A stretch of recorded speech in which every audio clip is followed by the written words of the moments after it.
യഥാർത്ഥത്തിൽ ഇന്നത്തെ സമൂഹം മുഖം തിരിഞ്ഞ് നിൽക്കുന്നില്ലേ?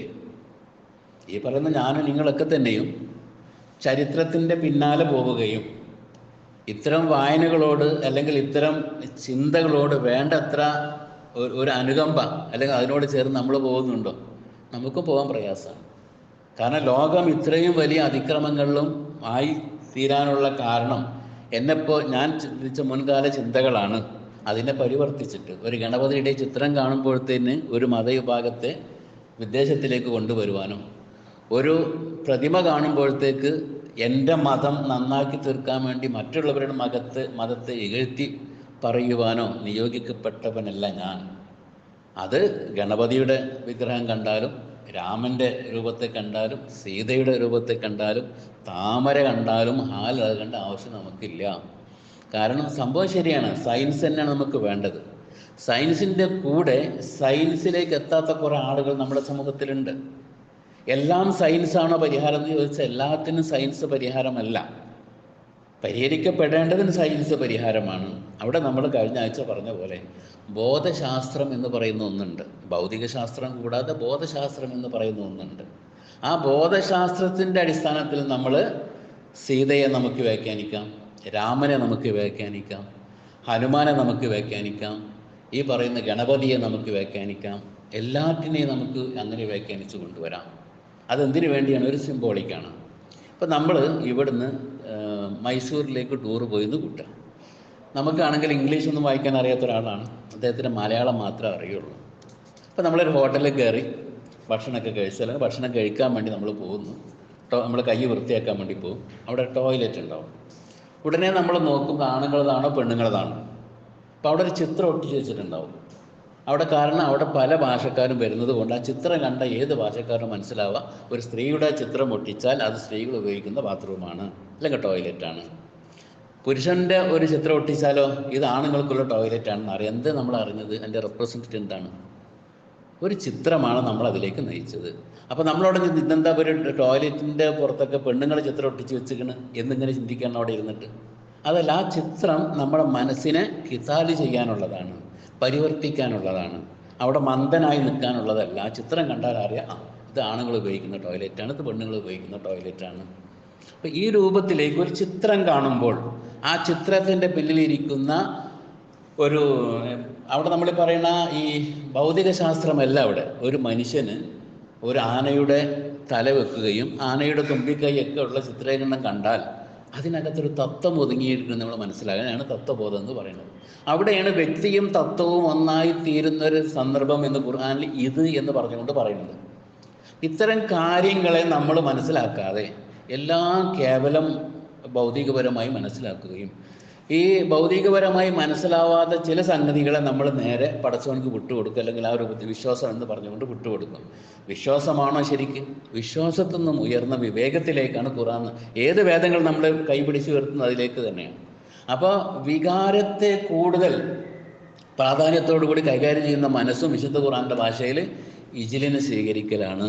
അത് പശുവിനെ സ്വീകരിക്കലോ ഒരു മൂരിക്കുട്ടിനെ ദൈവമായി സ്വീകരിക്കലോ അല്ല. അങ്ങനെയുള്ളൊരു വൈകാരിക തലത്തിൽ നിൽക്കുന്ന എല്ലാ ചിന്താഗതിയും വിശുദ്ധ ഖുർആൻ്റെ ഭാഷയിൽ ഇജ്ലിനെ സ്വീകരിക്കലാണ്. ആ വൈകാരികമായ തലത്തെ നിങ്ങൾ സ്വയം ഹനിക്കാതെ, അതിനെ സ്വയം പരിവർത്തിക്കാതെ ഒരു പരിഹാരവും സാധ്യമല്ല എന്ന് 1400 വർഷം മുന്നേ മുഹമ്മദ് എന്ന് പറയുന്ന പ്രവാചകൻ ലോകത്തോട് പറഞ്ഞു. അത് കേവലം ഒരു 14 നൂറ്റാണ്ട് അല്ലെങ്കിൽ 6-ാം നൂറ്റാണ്ടിലേക്ക് വന്ന ഒരു ഗോത്രയുഗത്തിലേക്ക് വന്ന സന്ദേശമല്ല എന്നെങ്കിൽ നമ്മൾ മുന്നിൽ മനസ്സിലാക്കുക. മൊത്തം പരിവർത്തിച്ച് കാണാനുള്ള ഒരു കഴിവിലേക്ക് നമ്മൾ ഉയരേണ്ടതുണ്ട്. അതിനാണ് മൂസ നിങ്ങളിലേക്ക് വന്നിട്ടുണ്ട് എന്ന് പറയുന്നത്. ഈ വക രൂപത്തിൽ നിങ്ങൾ ഉണർത്തുന്ന ചിന്താഗതികളൊക്കെ നിങ്ങൾക്ക് വ്യത്യസ്ത രൂപത്തിൽ വന്നിട്ടുണ്ട്. ഇപ്പോൾ ഈയിടയ്ക്ക് അടുത്തായിട്ടുള്ളൂ 60-70 ഒരു 40-50 വർഷമാവുന്നുള്ളൂ ഈ രൂപത്തിലേക്കുള്ള വർഗീയത വരാൻ തുടങ്ങിയിട്ട്. ഭാരതീയ തത്വശാസ്ത്രം 5000 വർഷം നിലനിന്നൊരു സംഗതിയാണ്. അതിനന്ന് എല്ലാവരും ആ രൂപത്തിൽ തന്നെയാണ് കണ്ടിരുന്നത്. മുസ്ലിങ്ങൾ ആരും മറ്റുള്ള അമ്പലങ്ങളെയോ ദൈവങ്ങളെയോ ഒന്നും കുറ്റം പറയാൻ നിന്നിരുന്നില്ല. കാരണം അത് അവരുടെ വിശ്വാസം, അവരാവട്ടെ.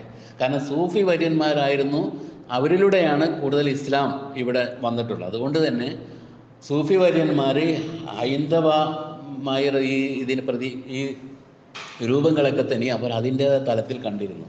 അന്ന് സംഘർഷങ്ങളും കുറവായിരുന്നു. ഇന്ന് അതല്ല. ഇന്ന് വേറൊരു വിഭാഗം സലഫി എന്ന് പറയുന്ന ആ പ്രസ്ഥാനത്തിൽ നിന്നും ഈ സ്ഥൂല ചിന്തകൾ, എല്ലാത്തിനെയും അങ്ങനെ തന്നെ കാണാമെന്ന് പറഞ്ഞുകൊണ്ടുള്ള ചിന്തയുണ്ടല്ലോ, ഇജിലിൻ്റെ ചിന്ത, ഇതിലുമായി ബന്ധപ്പെട്ട ചിന്ത, പശുക്കുട്ടിയുമായി ബന്ധപ്പെട്ടതല്ല, സ്ഥൂലാർത്ഥങ്ങളിൽ തന്നെ കാണാം, വാക്കർത്ഥങ്ങളിൽ തന്നെ കാണാം, വൈകാരിക തലത്തിൽ തന്നെ കാണാം. ഇങ്ങനെയുള്ള രൂപത്തിലേക്ക് ചിന്തകൾ വന്നതോടുകൂടിയാണ് ആകെ ഇത് കോലം അറിയുന്നത്. താവൂത്ത് എന്ന് പറഞ്ഞാൽ ആരാ? അനിസ്ലാമിക ഗവൺമെൻറ്റിനെയാണ് താവൂത്ത് എന്ന് പറയാം. സത്വഗുണത്തിനെതിരെയുള്ളൊരു ചിന്ത തന്നിലുണ്ട്. അത് സത്വഗുണത്തോട് എപ്പോഴും ശത്രുത പുലർത്തുന്നതാണ്. ആ ചിന്തയാണ് താവൂത്ത് എന്ന് പറഞ്ഞാൽ വിശ്വസിക്കൂല. താലൂത്ത് ആരെ കൊന്നു? ദാവൂദിനെ കൊന്നു. ദാവൂദിനെ കൊന്നു. അപ്പോൾ ദാവൂദ് ആരാ? ദാവൂദ് വലിയ തടിയുള്ളൊരു മനുഷ്യനായിരുന്നു. അപ്പോൾ തോലൂത്ത് മെല്ലിച്ചൊരു മനുഷ്യനായിരുന്നു. എന്താണ് നമ്മളിതിലൂടെ പഠിപ്പിക്കുന്നത്? താലൂത്ത് എങ്ങനെ രാജാവാകാൻ കഴിയും? തത്വബോധവുമായി ബന്ധപ്പെട്ട നമ്മുടെ മനസ്സിൻ്റെ ആധികാരിക ശക്തിയാണ് വിശുദ്ധ ഖുർആൻ്റെ ഭാഷയിൽ ത്വാലൂത്ത്. ആ ത്വാലൂത്ത് ആരെ കൊന്നു? ദാവീദിനെ കൊന്നു. ആരാ ദാവീദ്? സ്ഥൂല രൂപത്തിലുള്ള എല്ലാ പരിഗണനകളും നൽകിയിട്ട് നമ്മൾ ഒന്നിനിങ്ങനെ കൊണ്ട് നടക്കുമല്ലോ. ബുറാക്ക് സ്ഥൂല രൂപത്തിലുള്ള ഒരു സങ്കല്പന നൽകിയപ്പോൾ അതൊക്കെ പ്രശ്നമായി. നേരെ മറിച്ച് ബുറാക്ക് എന്ന് പറഞ്ഞാൽ നമ്മുടെ മനസ്സ് പരിവർത്തിച്ചിട്ട് സുന്ദരമായ മാനത്തിലൂടെ മനസ്സിൻ്റെ 7 തലങ്ങളെയും നമ്മുടെ ആത്മവിഹായസിലേക്ക് നമ്മൾ ഉയർത്താനുള്ള ഒരു ശക്തി നമ്മളിൽ തന്നെ ഉണ്ടെന്ന് ചിന്തിക്കുകയാണെങ്കിലോ അവിടെ അതിനെ പരിഹസിക്കാൻ ആരും വരില്ല. അപ്പോൾ നമ്മളതിനെ സ്ഥൂല രൂപത്തിൽ തന്നെ കാണും. അപ്പോൾ ഒരു നല്ല സുന്ദരി പെണ്ണിൻ്റെ മുഖമുള്ള ഒരു കുതിര, അതിൻ്റെ 4 കാല്, അതിന് 70,000 ചിറക്, അതിൻ്റെ മേലെ മുഹമ്മദ് നബി കയറിയിരുന്നു. എവിടേക്ക് പോയി? ശാസ്ത്രത്തിന് പോലും ഇന്ന് വ്യാഖ്യാനിക്കാൻ കഴിയാത്ത 7 ആകാശത്തിൻ്റെ മേലെ പോയിട്ട് ആ പടച്ചവനെ കണ്ടുവന്നു. അപ്പോൾ പടച്ചവൻ എവിടെ ഇരിക്കുന്നത്? ആകാശത്തിൻ്റെ മേലെയാണ്. ഇങ്ങനെയുള്ള ചിത്രീകരണങ്ങളൊക്കെ തന്നെയും നമ്മൾ കൺവെർട്ട് ചെയ്തിട്ട് മനസ്സിൻ്റെ തലങ്ങളെക്കുറിച്ചാണ് ആ പറയുന്നത് എന്നും അതിനൊരു പിടുത്തം കിട്ടാൻ വേണ്ടി, കാരണം ഈ ചിത്രങ്ങളില്ലാണ്ട് ആർക്കൊന്നും നേരത്തെ ടോയ്ലറ്റിൻ്റെ കഥ പറഞ്ഞതുപോലെ ഈ ചിത്രങ്ങളില്ലാതെ ആർക്കൊന്നും മനസ്സിലാവില്ല. ആ ചിത്രങ്ങൾ നമ്മൾ പരിവർത്തിക്കണം. അതിൻ്റെ രൂപങ്ങൾ നമ്മൾ കഴിഞ്ഞ ആഴ്ച പറഞ്ഞല്ലോ, കുറച്ച് കല്ലുപ്പുണ്ട്. ആ ഉപ്പ് നമ്മൾ വെള്ളത്തിൽ ലയിപ്പിച്ചു. ഉപ്പിൻ്റെ രൂപം പിന്നെ അവിടെ ഇല്ല. ആ ഉപ്പിൻ്റെ മൂല്യം അല്ലെങ്കിൽ ആ ടേസ്റ്റ് ആ വെള്ളത്തിലുണ്ട്. ഈ ആയത്തിലൊക്കെ തന്നെയും ആ മൂല്യങ്ങളുണ്ട്. ആ മൂല്യങ്ങൾ കിട്ടണമെങ്കിൽ ആ രൂപങ്ങൾ നമ്മൾ മാറണം. ഇപ്പം മൂസ എന്ന് പറയുമ്പോൾ 5000 വർഷം മുന്നേ വന്നൊരു പ്രവാചകനെന്നോ, ആ നബി എന്ന് താഴെ പറയുമ്പോൾ അന്നുണ്ടായ മറ്റൊരു നബി എന്നോ, ഇസ്രായേൽ എന്ന് പറയുമ്പോൾ നമ്മൾ ഇന്ന് കാണുന്ന ബനു ഇസ്രായേലർ എന്ന് പറയുന്ന ആ ബനു ഇസ്രായേൽ ഗോത്രത്തെയോ കാണരുത്. അതിൽ നിന്നും പരിവർത്തിച്ച് മനസ്സിനെ കൊണ്ടുവരാൻ നമുക്കാവണം. അത്രയും ഉന്നതമായ തലങ്ങളിലേക്ക് നമ്മൾ ക്ഷണിക്കുകയാണ് ഖുർആൻ ചെയ്യുന്നത്. ഇങ്ങനെയായാൽ തുക്കാത്തിലു ഫീ സബീലില്ല, നിങ്ങൾക്ക് നിങ്ങളുടെ മനസ്സിനെ പരിവർത്തിക്കാൻ കഴിയും. ഗണപതി ആയിക്കോട്ടെ, അതിനെന്താ തെറ്റ്?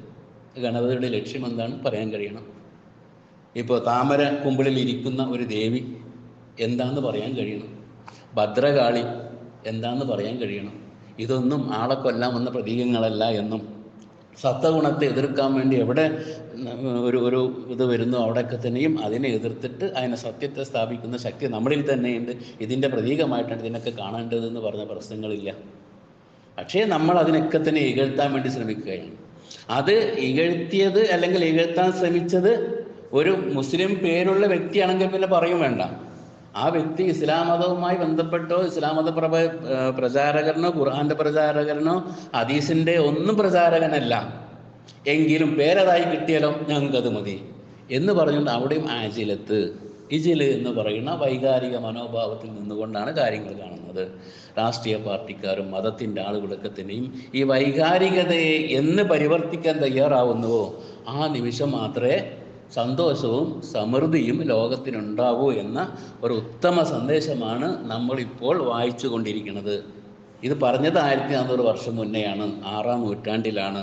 ആ 6-ാം നൂറ്റാണ്ടിലെ ജനങ്ങളെ നമ്മൾ വേറെ രൂപത്തിലേക്ക് ചിത്രീകരിച്ചു, യുദ്ധകുതിയന്മാരായി ചിത്രീകരിച്ചു. കാരണം എന്താ? കുത്തില, കിത്താല്, കാത്തില എന്ന് പറഞ്ഞ പദങ്ങൾ വിശുദ്ധ ഖുർആനിൽ 70-ൽ പരം സ്ഥലത്ത് ഉപയോഗിച്ചിട്ടുണ്ട്. 200-ൽ പരം ആയത്തുകൾ ഇതുമായി വിശദീകരിച്ച് ഖുർആൻ പറഞ്ഞിട്ടുണ്ട്. എല്ലാം യുദ്ധമാക്കി മാറ്റി, പരസ്പരം വെട്ടലാക്കി മാറ്റി, പരസ്പരം കൊല്ലലാക്കി മാറ്റി. അതുകൊണ്ടാണ് ഈ മതത്തോടും ഈ ഗ്രന്ഥത്തോടും ഒരു വിദ്വേഷം നിലനിൽക്കുന്നത്. ആ കാഴ്ചപ്പാടിനെ പരിവർത്തിക്കാൻ കഴിയണം. അതിൻ്റെ വൈകാരിക തലം ഇജിലിന് സ്വീകരിച്ചതുകൊണ്ട് കാര്യമില്ല. അതിനെന്ത് വേണം? അവൻ തെതുബഹു ബക്കറത്തൻ, മനസ്സിനെ പരിവർത്തിക്കുന്ന മനോഭാവത്തിൽ നമ്മൾ ദിബഹാവണം, നമ്മൾ കീഴ്പ്പെടണം. അതിനർക്കല്ല. ആ മനോഭാവം നമുക്ക് ആവശ്യമാണ്. ആ ഖുർആൻ്റെ പ്രയോഗം എത്ര നല്ല പ്രയോഗമാണെന്ന് പറയും. അൻതദബഹു ബക്കറത്തൻ, മനസ്സിനെ പരിവർത്തിക്കുന്ന ആ ഒരു മനോഭാവത്തിലേക്ക് നിങ്ങൾ കീഴൊതുങ്ങണം, അതിലേക്ക് വന്നെത്തണം. അപ്പോൾ എന്തായി? വൈദ് കത്തലത്തിൻ നഫ്സൻ, നിങ്ങൾ നിങ്ങളുടെ മനസ്സിനെ പരിവർത്തിച്ചു. ഫദാറത്തും ഫിഹ, ആ പരിവർത്തിക്കപ്പെട്ട മനസ്സിനകത്ത് കുറ്റാരോപണങ്ങളുണ്ടായി, പുതിയ പുതിയ ചിന്തകൾ വന്നു. വല്ലാഹു മുഖ്രിജും ആ കുന്തും തക്തുമുൻ, ഈ കഴിവ് നിങ്ങളിൽ തന്നെയുണ്ട്, അത് നിങ്ങൾ ഒളിപ്പിച്ച് വെച്ചിരിക്കണം. അതിനെ അള്ളാഹു ഹറജാക്കി പുറത്തു കൊണ്ടുവന്നു. എത്ര നല്ല വ്യാഖ്യാനമാണ്. അപ്പോൾ ഈ രൂപത്തിലേക്ക് കാര്യങ്ങൾ നമ്മൾ മനസ്സിലാക്കിയിട്ടില്ലെങ്കിൽ കാര്യങ്ങൾ ബേജാറ് തന്നെയാണ്. ഇപ്പോൾ ഇവിടെ പറയണത് അങ്ങനെയാണെങ്കിൽ കാലം അവർ പറഞ്ഞു എന്തെന്ന്. അപ്പോൾ അവർ പറയാണ്, ഇങ്ങനെ ഒരു രാജാവിനെ നിയോഗിച്ച് തന്നാൽ നിങ്ങൾ യുദ്ധം ചെയ്യാതിരിക്കുമോ എന്നുള്ളതെന്നാൽ നിങ്ങളുടെ സ്വന്തം മനോഗതിയെ അഭിവൃദ്ധിയിലേക്ക് കൊണ്ടുവരാനുള്ള കഴിവ് തന്നാൽ നിങ്ങൾ നിങ്ങളെ തന്നെ പരിവർത്തിക്കാതിരിക്കുമോ, അതിന് വിഘാതം നിൽക്കുമോ? കാലു, അവരുടെ മറുപടി, വമാലന അല്ല തുക്കാത്തില ഫീ സബീലില്ല, ഈ സത്വഗുണത്തിൻ്റെ മാർഗത്തിലേക്ക് എങ്ങനെ ഞങ്ങൾ മുന്നേറാതിരിക്കും, അല്ലെങ്കിൽ ഞങ്ങൾ എങ്ങനെ പരിവർത്തിക്കാതിരിക്കും? വക്കത് ഒഹരിജിന മിൻ ദിയാരിന വ അബ്നാഇന, അപ്പോൾ ഒഹരിജ് ഞങ്ങളെ പുറത്താക്കി. എവിടുന്ന് പുറത്താക്കി? വീട്ടിൽ നിന്ന് പുറത്താക്കുക അല്ല. നമ്മൾ ആദ്യത്തെ നമ്മുടെ പൂർവാശ്രമം എന്ന് പറയും. ആ പൂർവാശ്രമത്തിൽ നമ്മൾ സ്വയം ഇറങ്ങി വന്നു. മിൻ ദിയാരിന, ആ ദിയാർ എന്നുള്ളത് നമ്മൾ വീട് എന്ന് പറഞ്ഞാൽ പൂർവാശ്രമം. നമ്മൾ ആദ്യം ഏതൊരു ചിന്താഗതിയിലാണ് നിന്ന് ആ ചിന്താഗതിയെ നമ്മൾ ഉപേക്ഷിച്ചു. പുതിയ തലത്തിലേക്ക് നമ്മൾ പുറപ്പെട്ടു, നമ്മുടെ ചിന്തകൾ പുറപ്പെട്ടു. വ അബ്നാഇന, ഞങ്ങളുടെ സന്താനങ്ങളും. എന്താണ് സന്താനങ്ങൾ? ബനു ഇസ്രായേൽ പറഞ്ഞോടത്ത് ഈബിനുണ്ട്. എന്താ ഈബിന്? ഞങ്ങൾ നിർമ്മിച്ച ചിന്തകളുണ്ട്. ഗണപതി എന്ന് പറഞ്ഞാൽ അങ്ങനെ തന്നെ, ബുറാക്ക് എന്ന് പറഞ്ഞാൽ അങ്ങനെ തന്നെ, സഫ മറുവ എന്ന് പറഞ്ഞാൽ അങ്ങനെ തന്നെ. നമ്മളിങ്ങനെ ഉണ്ടാക്കി, കടൽ എന്ന് പറഞ്ഞാൽ കടൽ തന്നെ, കുന്ന് എന്ന് പറഞ്ഞാൽ കുന്ന്, മരം എന്ന് പറഞ്ഞാൽ മരം, ഇങ്ങനെ ഞങ്ങൾ ഉണ്ടാക്കി വെച്ച ചില നിർമ്മിതികളുണ്ടല്ലോ, അതിനൊക്കെ ഞങ്ങൾ പരിവർത്തിച്ചു. അപ്പോൾ കടൽ രണ്ടായി പിളർന്നു എന്ന് കേട്ടാൽ സംവിത് സാഗരവും അതേപോലെ നമ്മുടെ സംസാര സാഗരവും, ഇങ്ങനെ കടൽ രണ്ടായി പിളരും. സംവിത് സാഗരം എന്ന് പറഞ്ഞാൽ അറിവിൻ്റെ തലത്തിലേക്ക് നമ്മുടെ അറിവുകൾ ഉയരും, ശുദ്ധമായ ഭാവത്തിലേക്ക് നമ്മുടെ മനസ്സ് വേർപെട്ട് നിൽക്കും. മറ്റേ സംസാര സാഗരം എന്ന് പറയുന്ന മറ്റൊരു വിഭാഗവും ഉണ്ടാവും. ഇതിൻ്റെ രണ്ടിൻ്റെ ഇടയിലൂടെയാണ് മനുഷ്യർ സഞ്ചരിക്കേണ്ടതെന്ന് മനസ്സിലാവും. സഫാ മർവ എന്ന് പറഞ്ഞ കുന്നുകളുണ്ട്, ഉണ്ടായിക്കോട്ടെ, മക്കത്തുണ്ട് ഉണ്ടായിക്കോട്ടെ, മദീനത്തുണ്ട് ഉണ്ടായിക്കോട്ടെ. അവിടെ ഉംറയ്ക്ക് പോകുന്നതിന്, ഹജ്ജിന് പോകുന്നതിന് അതിൻ്റെ ഇടയിൽ കൂടി ഓടാറുണ്ട്, ചാടാറുണ്ട്. ഓടിക്കോ ചാടിക്കോ ഒരു കുഴപ്പമില്ല. അത് ഓരോ മനുഷ്യൻ്റെ മുസ്ലിമിൻ്റെ മനസ്സിലല്ല, ഓരോ മനുഷ്യൻ്റെ മനസ്സിലും ഈ സഫയും മറുവയും ഉണ്ട്. ഈ ചിന്ത നമ്മുടെ ഒരു നേരെ ചിന്തയിലേക്ക് ഉയർത്തുകയും താഴ്ത്തുകയും ചെയ്യുന്ന രണ്ടവസ്ഥകൾ, ചിന്തകളൊക്കെ നമ്മുടെ എല്ലാവരുടെ ഉള്ളിലുണ്ട്. ഈ സഫ മറുവക്കുള്ളിൽ ഓടുമ്പോഴാണ് നമുക്ക് കിബില കാണാൻ കഴിയുന്നത്. ശരിയായ ദിശാബോധം ഉണ്ടാകുന്ന അവിടെയാണ്. ആ ദിശാബോധത്തിലേക്ക് നമ്മളെ തെളിയിക്കണമെങ്കിൽ രണ്ടവസ്ഥകളെയും നമ്മൾ മനസ്സിലാക്കണം. അതാണ് ഖുർആൻ പറഞ്ഞത്, അൽഹംദുലില്ലാഹി റബ്ബിൽ ആലമീൻ. നിങ്ങളുടെ രണ്ട് അനുഭവ മണ്ഡലങ്ങൾ രണ്ടെണ്ണമാണ് നിങ്ങൾക്ക്. അത് സഫയും മറുവായിട്ട് അങ്ങനെ ഉണ്ടാവും. ആ രണ്ട് അനുഭവ മണ്ഡലങ്ങളോട് നമ്മളൊരു പരീക്ഷണം നടത്താനുണ്ട്. അപ്പോൾ നമുക്ക് നമ്മുടെ ദിക്ക് കാണാൻ കഴിയും. നമ്മുടെ നേരെ നമ്മുടെ സത്വഗുണം അവിടെയാണ്, അതിലേക്കാണ് സഞ്ചരിക്കേണ്ടതെന്ന് പറഞ്ഞാൽ ബോധത്തിലേക്ക് നമ്മൾ ഉണർന്നു വരും. എവിടെ നിന്ന് ഏത് ഖുർആനിക ആയത്ത് നമ്മൾ ഇങ്ങനെ വായിക്കുമ്പോൾ ഇത് പരസ്പരം ബന്ധങ്ങളുണ്ട്. ഇത് ശക്തമായൊരു നൂല് നിൽക്കുകയും ഒരു സ്ത്രീ അതിനെ ഇടകളാക്കി പിരിച്ചതുപോലെ നിങ്ങൾ ആവരുത് എന്ന് പറഞ്ഞതിൻ്റെ തത്വം ഇതാണ് നമ്മൾ മനസ്സിലാക്കേണ്ടത്. ഇതിന് പകരം നമ്മൾ ഒരു ഈ തത്വബോധപരമായ കാര്യങ്ങൾ മനസ്സിലാക്കില്ല, അല്ലെങ്കിൽ വൈകാരിക തലത്തിൽ നിന്നുകൊണ്ട് തന്നെ കാര്യങ്ങൾ മനസ്സിലാക്കും. എന്നിട്ട് മറ്റുള്ളവരുടെ മതത്തിലേക്ക് ഇതിനെ എടുത്തെറിയാറാണ്. അവിടുന്ന് ഇങ്ങോട്ട് കയറി കിട്ടും. പറഞ്ഞില്ലേ, നിങ്ങൾക്ക് ഒരു ഹൂർലിങ്ങളുണ്ടെന്നാണ് നിങ്ങൾ പറഞ്ഞു. ഹൂർലിങ്ങൾ നിങ്ങൾ കണ്ടിക്കണം, ഹൂർലിങ്ങളെ തരുന്ന ആളങ്ങൾ കണ്ടിക്കണം. ഇതെല്ലാം മിത്തല്ലേ എന്ന് ചോദ്യങ്ങളൊക്കെ വരാൻ കാരണം എന്താ? ഹൂറുൽ ഐൻ എന്നുള്ളതിന് ഹൂറുൽ ലീൻ എന്ന് പറഞ്ഞ പെണ്ണുങ്ങളിലേക്കാക്കി മാറ്റി. ആരിലാണ് രണ്ട് ഗുണങ്ങൾ മുഴച്ചു നിൽക്കാത്തത്? രണ്ട് സ്ഥലങ്ങൾ മുഴച്ചു നിൽക്കുന്ന അർത്ഥം വെച്ചു. പറഞ്ഞത് ശ്രീലങ്കത്തിലാണ് മുഴച്ചു നിൽക്കുന്ന രണ്ട് സ്ഥലങ്ങളാണ്. അപ്പോൾ പെണ്ണുങ്ങൾ മുഴച്ചു നിൽക്കുന്ന സ്ത്രീകളുടെ സ്ഥലങ്ങളെന്നാക്കി. തളരാതെ ഒടിയാതെ നിൽക്കുന്ന രണ്ട് അസ്തിത്വങ്ങൾ ആർക്കാ ഇല്ലാത്തത്? രണ്ട് മനോഭാവങ്ങൾ നമുക്കുണ്ട്, അനുഭവ മണ്ഡലങ്ങൾ നമുക്കുണ്ട്. ആ അനുഭവ മണ്ഡലങ്ങൾ ഒടിഞ്ഞു തൂങ്ങൂല. അതിന് വേറെന്തോ സാധനം ഒടിഞ്ഞു തൂങ്ങൂല. കബായി എന്തൊക്കെ പറഞ്ഞുകൊണ്ട് അതിനെങ്ങനെ വ്യാഖ്യാനിക്കുന്നത് കാണാം. ഇത് രണ്ടും തകർന്നാൽ കഴിഞ്ഞു. അപ്പോൾ ബോധശാസ്ത്രം എന്ന് പറയുന്നതും ഇവിടെ പറയുന്ന ഭൗതിക ശാസ്ത്രം എന്ന് രണ്ടും നേരെ ചൊവ്വെ നിലനിൽക്കണം. അപ്പോൾ ഈ മതവിശ്വാസികൾ ഇതിൻ്റെ നമ്മളീ പറയുന്ന ഭൗതിക ശാസ്ത്രത്തെ തള്ളി പറയാൻ പറ്റൂല. അതുണ്ടായത് കൊണ്ടാണ് എൻ്റെ സംസാരം നിങ്ങൾക്ക് കേൾക്കാൻ ഈ മൊബൈൽ ഫോൺ വഴി വരുന്നത്. ഭൗതിക ശാസ്ത്രം ഉണ്ടായത് കൊണ്ടാണ്. നമുക്ക് ഡ്രസ്സ് ഇടാൻ നമ്മളെ പഠിപ്പിച്ച ഭൗതികശാസ്ത്രം, മതം പഠിപ്പിച്ചതല്ല. ഒട്ടനവധി നമ്മൾ ഇന്ന് സെക്കൻഡുകൾ കൊണ്ട് വാഹനങ്ങൾ കയറി അങ്ങോട്ടും ഇങ്ങോട്ടും പോയി വരുന്നുണ്ടെങ്കിൽ അത് ഭൗതികശാസ്ത്രത്തിൻ്റെ വികസനമാണ്. അല്ലെങ്കിൽ നമ്മളിന്ന് ഒട്ടകപ്പുറത്ത് പോകണ്ടേ? ഒട്ടകപ്പുറത്ത് ഹജ്ജിന് പോകണം എന്ന് പറഞ്ഞാൽ ഒരു ഒട്ടകം കയറി ഹജ്ജിന് പോകണം. ഇന്ന് വിമാനം കയറിയിട്ട ഹജ്ജിന് പോകുന്നത് എന്തുകൊണ്ടാണ്? ശാസ്ത്രത്തിൻ്റെ മേന്മ തന്നെയാണ്. അപ്പം ശാസ്ത്രത്തെ മറക്കാൻ പാടില്ല, ശാസ്ത്രം വേണം. അതുപോലെ തന്നെ ബോധശാസ്ത്രം എന്ന് പറഞ്ഞിട്ട് മറ്റൊരു ശാസ്ത്രമുണ്ട്. അവിടെ രൂപങ്ങൾക്ക് പ്രാധാന്യം ഉണ്ടാവില്ല, മൂല്യങ്ങൾക്കാണ് പ്രാധാന്യം. ആ മൂല്യങ്ങൾ അതിലൂടെ തപ്പി നമ്മൾ പിടിക്കുന്നതിനാണ് ഖുർആൻ പറഞ്ഞത് ബഹുബക്കറത്തൻ, നിങ്ങൾ ഈ മൂല്യബോധത്തിന് കീഴ്പ്പെടണമെന്നും അതുപോലെ നിങ്ങൾ ഈ പറയുന്ന വൈകാരിക തലത്തിൽ തന്നെ നിൽക്കുന്നത് കൊണ്ടാണ് നിങ്ങൾക്ക് അപകടം വന്നിട്ട്, അതുകൊണ്ട് നിങ്ങൾ അതിനെ വകഞ്ഞു മാറ്റണം, അല്ലെങ്കിൽ അതിനെ നിങ്ങൾ പരിവർത്തിച്ചുകൊണ്ട് ഈ രൂപത്തിലേക്ക് വരണം. ഓഹരിജലനാമിൻ ദിയാരിന വാബനായിന. അപ്പോൾ നിങ്ങൾ സ്വയം നിർമ്മിച്ചുണ്ടാക്കിയതും നിങ്ങളുടെ ആ പൂർവാശ്രമത്തിൽ നിന്ന് നിങ്ങൾ പുറത്തായില്ലേ, ഇനിയും അവിടെ തന്നെ നിൽക്കാനാണോ നിങ്ങളെ തീരുമാനമെങ്കിൽ ഫലമാ കുതിബ അലൈക്കുമൽ കിതാലു തവല്ലോ ഇല്ലാ കലീലം മിൻഹും. അപ്പോൾ അവരിൽ നിന്ന് തുച്ഛമായ ആളുകൾ എന്ന് പറഞ്ഞാൽ മനസ്സിൻ്റെ നിലവാരമാണ് പറയുന്നത്. മനസ്സിൻ്റെ നിലവാരം വളരെ തുച്ഛമായ രൂപത്തിൽ നമ്മളിന്ന് കേൾക്കുമ്പോൾ തന്നെ എത്ര തന്നെ നമ്മൾ തത്വബോധത്തെക്കുറിച്ച് പറഞ്ഞാലും അതിന് തുച്ഛമായത് നമുക്ക് കയറുള്ളൂ. നമ്മളെ മനസ്സ് പെട്ടെന്ന് പോയി എടുക്കും ചരിത്രത്തിലേക്ക്. നമുക്കതാണ് താല്പര്യം, കാരണം അത് നമ്മൾ പഠിച്ചിട്ടുള്ളൂ. ചരിത്രത്തിലേക്ക് അങ്ങനെ മനസ്സ് പോവും. ഈ പറയുന്ന ഇച്ചിരി എന്തെങ്കിലും മനസ്സിൻ്റെ പുരോഗതിക്ക് ആവശ്യമായ എന്തെങ്കിലും ഉണ്ടോ എന്ന് ചോദിച്ചാൽ അതിലേക്ക് മനസ്സ് വരില്ല. ഇല്ലാ കലീലാൻ വളരെ തുച്ഛമായല്ലാതെ മനസ്സിൻ്റെ ക്വാളിറ്റിയുടെ നിലവാരമാണ് പറയുന്നത്. വളരെ തുച്ഛമായ രൂപത്തിലേക്ക് അവർ ഉണ്ടായിട്ടുള്ളൂ. വല്ലാഹു അലീമും ബിൽ ളാലിമീൻ. അപ്പം അതുകൊണ്ട് മനസ്സിന് ആ തുച്ഛമായ ആ ഒരു മൂല്യങ്ങൾക്ക് പോലും തുച്ഛമായ വില നൽകിയ ആളുകളുണ്ടല്ലോ, അവരെക്കുറിച്ചൊക്കെ തന്നെയും അള്ളാഹു ആലും അവരെക്കുറിച്ച് അള്ളാഹു അറിയുന്നുണ്ട്. ബിൽ ളാലിമീൻ, അവരൊക്കെ തന്നെയും അക്രമികളാണെന്നാണ് പറയുന്നത്. അപ്പോൾ നമ്മൾ ആദ്യം പഠിച്ചത് എന്താണ്? യുദ്ധത്തിന് നിയമം കൊടുത്തു, യുദ്ധം ചെയ്യാൻ വേണ്ടി ആജ്ഞ കൊടുത്തു, നിർദ്ദേശം നൽകി. കുറേ ആളുകൾ യുദ്ധം ചെയ്യാതെ മാറി നിന്നവരൊക്കെ ളാലിമീൻ, അക്രമികളാണ് എന്നാണ് നമ്മൾ പഠിച്ചത്. അതിനെ നമ്മൾ പരിവർത്തിക്കുകയാണ്. എങ്ങനെ പരിവർത്തിക്കേണ്ടത്? സത്വഗുണവുമായി ബന്ധപ്പെട്ട നമ്മുടെ സ്വന്തം വ്യക്തി ബോധവുമായി ബന്ധപ്പെട്ട ഒരവസ്ഥയിലേക്ക് നീങ്ങാനുള്ള സാഹചര്യം നൽകിയിട്ടും മൂസ എന്ന അവസ്ഥ എനിക്കും നിങ്ങൾക്കും ലോകരായ സകല മനുഷ്യരിലും ഈ മൂസ എന്ന് പറയുന്ന അന്വേഷണാത്മക മനോഭാവമുണ്ട്. ആ മനോഭാവം ഇവിടെ ഉള്ളത് നമ്മൾ ബനു ഇസ്രായേലിലായതുകൊണ്ടാണ് നമുക്ക് വന്നത്. മനസ്സിലേറിയ വെളിച്ചത്തിൻ്റെ പ്രകാശത്തിൽ അന്ധകാരത്തെ വകഞ്ഞ് നീക്കി നമ്മൾ കുറച്ചും കൂടി വെളിച്ചത്തെ അന്വേഷിച്ച് പോവുകയാണ്. വർഗീയത നമുക്ക് വേണ്ട, വിദ്വേഷം നമുക്ക് വേണ്ട, ഇതൊന്നും അല്ലാത്ത തത്വശാസ്ത്രങ്ങൾ എവിടെയൊക്കെയുണ്ട്? ഭാരതീയ മനഃശാസ്ത്രം, നമ്മുടെ ഭാരതീയ തത്വശാസ്ത്രമൊക്കെ അത് തന്നെയാണ് പറയുന്നത്. ഭഗവത്ഗീത അതാണ് പറയുന്നത്, ബൈബിൾ അതാണ് പറയുന്നത്, ഖുർആൻ അതാണ് പറയുന്നത്, അതേ പറയാൻ പാടുള്ളൂ എന്ന രൂപത്തിലേക്ക് നമ്മുടെ മനസ്സ് ഇങ്ങനെ മുന്നോട്ട് പോകുമ്പോൾ നമ്മളെല്ലാം ബനു ഇസ്രായേലിലാണ്. അതിൻ്റെ അടിസ്ഥാനത്തിൽ നമുക്കൊരു മൂസ വരും, മേധശക്തി വരും. അതിനെ മൂസ എന്ന അറബി പേരിട്ടതുകൊണ്ടും ഖുർആനത് വിളിച്ചതുകൊണ്ടും മുസ്ലിങ്ങളുടെയോ ക്രിസ്ത്യാനികളുടെയോ ജൂതന്മാരുടെ മാത്രമല്ല എല്ലാ മനുഷ്യരുടെയും മേധശക്തിയാണ് മൂസ എന്ന് ഖുർആൻ പറഞ്ഞിട്ടുള്ളത്. ആ മേധശക്തി നമ്മുടെ കൂടെ വന്നാലും അതിൻ്റെ കൂടെ നമ്മൾ മുന്നേറാൻ തയ്യാറല്ലാതെ പഠിച്ച പാട്ടും പറഞ്ഞ കഥയിലും തന്നെയാണോ നിങ്ങൾ ഇരിക്കാൻ തയ്യാറാവുന്നതെങ്കിൽ നിങ്ങൾ നിങ്ങളെ പരിവർത്തിക്കേണ്ടതുണ്ട് എന്ന വ്യക്തമായ നിർദ്ദേശമാണ് ഖുർആൻ നമുക്ക് തന്നിട്ടുള്ളത്. ഇന്ന് ഇന്ത്യയുടെ അവസ്ഥ ഒന്ന് ആലോചിച്ച് നോക്കുക.